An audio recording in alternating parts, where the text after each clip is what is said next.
Oh, you think I'm leaving out the fact that Donald Trump negotiated that trade agreement? No, I'm happy to point that out because here was the trade deficit under Trump. 2017, 18, 19, 20. And then you have Biden, Biden.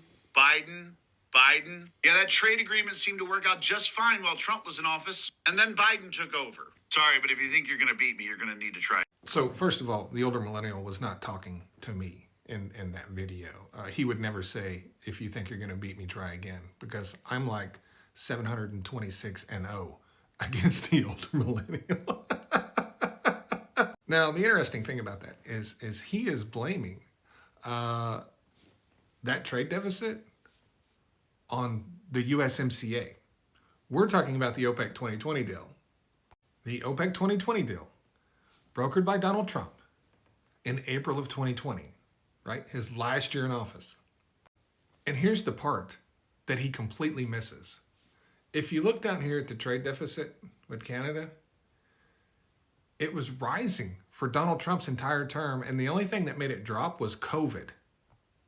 Yeah, the drop is COVID. It was rising, and then he fucked around and tried to fix COVID. And we got this huge spike.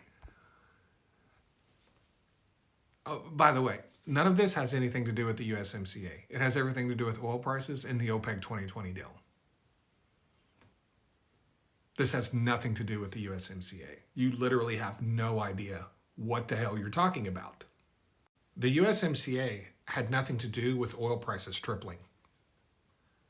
That's Donald Trump's deal. That's Donald Trump's OPEC 2020 deal. The deal where he got bent over by MBS. Yeah. And Putin gave him a Alaskan crab walker. I don't know. I don't know the names of all that stuff dirty people do.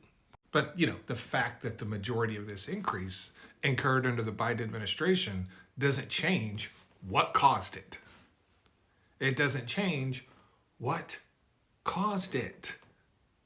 As a matter of fact, this trade deficit would be much more significant, would be much more higher if we didn't release oil from the Strategic Petroleum Reserve and bring down those prices.